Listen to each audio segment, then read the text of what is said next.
Hi guys, Andrea Unger here, trading part-time.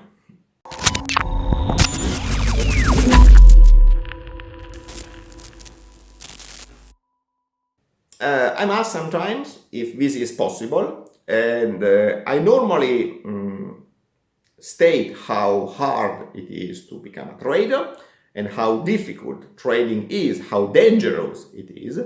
So you might be surprised now listening to me saying that, yes, I believe that part-time trading is possible.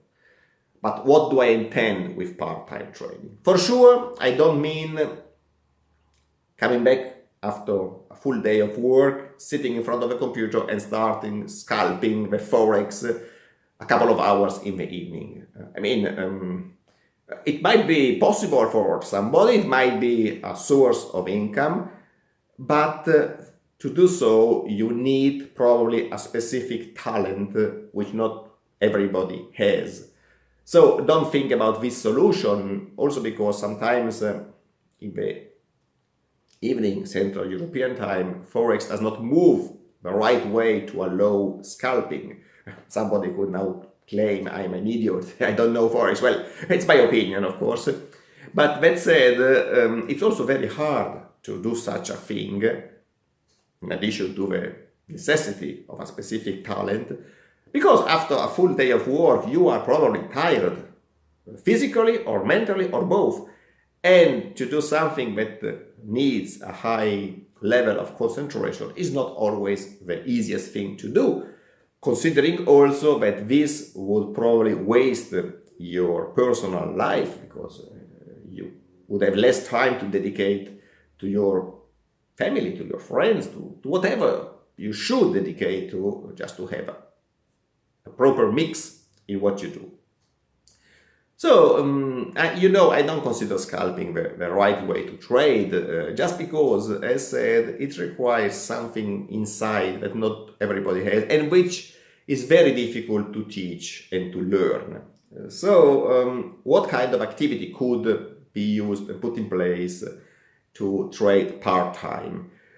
Basically, I believe that some swing trading or short-term trend following strategies could be put in place if these are based of daily bars, so that all studies are based on daily bars, and so that in the morning when you get up, you have already previous session finished, closed, and you have all the information to place the orders. Orders that should be placed with attached stop loss, eventually also take profit, so that you put everything on the server of the broker or directly on the market if possible, and you forget about it. You close your platform, shut off everything, and you go to work or wherever you want to go to. Obviously, these kind of strategies face drawdown periods, as every kind of strategy, of course. Being strategies that would not trade very often, most probably, you must consider that you might encounter long or prolonged drawdown periods. These prolonged drawdown periods might heavily affect you psychologically. So it's fine to do so, but you must be aware of this. You don't have to expect something that produces money every single week of your life. And you must have an idea of how long the drawdown can be before starting and how to react. And always put in place some number where you decide to stop your trading activity. It might be the level of drawdown, it might be the number of losses, whatever, that depends on you, because it depends a lot on your psychology. But there must be a barrier beyond which you don't want to go and you want to stop your trading in that specific strategy. These strategies, to have a chance of surviving and to be so that we can really read the performance of a strategy, must be pretty much simple things. If you build a very complicated strategy with hundreds of parameters and constraints, you will have some beautiful thing that worked perfectly in the past, but most probably as soon as you put it live, you lose your money just because of the overfitting you went through. While if you have simple strategies, what are simple strategies? Strategies where you take a trending market and you buy the breakout of the high, or you sell the breakout of a low of last daily bar. Simple. And then you can put on top of it some filters to limit the activity, but simple filters again. You might be willing to enter only if you come after a low volatility period, and you can code that. Or, for example, after a congestion, or again, some slow activity. You can measure it with, and I mentioned this in one of the previous videos, an ADX. You just say, I enter only if ADX oscillator is below 40, for example. Very well, when you have not a high acceleration in prices, and you expect that the move that takes place will be a good one once you enter. Always place a stop loss, obviously, together with the initial order. So these are simple strategies.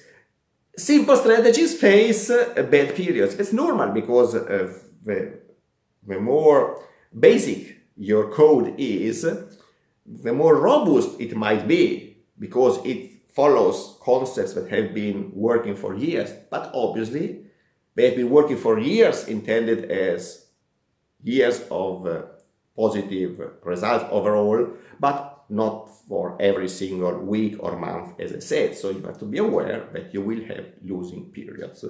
And being aware of this, you might be ready to face this and to do what you think to do.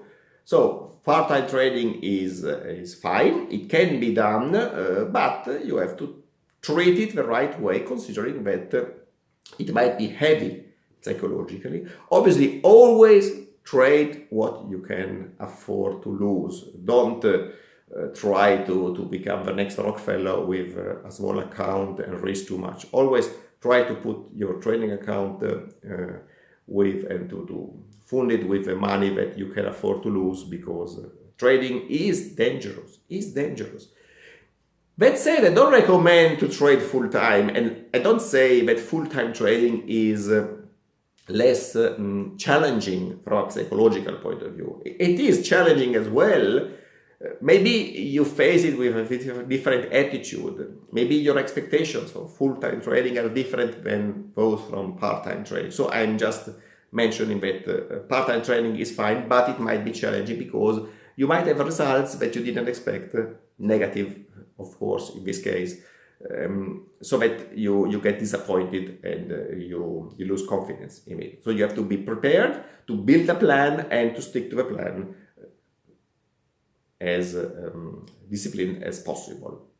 Full-time trading is also very challenging, and it might be even more if you do it in desperate conditions. For example, you try to invent a full-time trader job because you lost your job. This is the worst thing you can do. I mentioned that in another video, and you have really to be aware of this and consider trading as a dangerous and difficult job to learn, and you cannot learn it in 2 online lessons that you find in on some internet website in a couple of minutes. It takes time.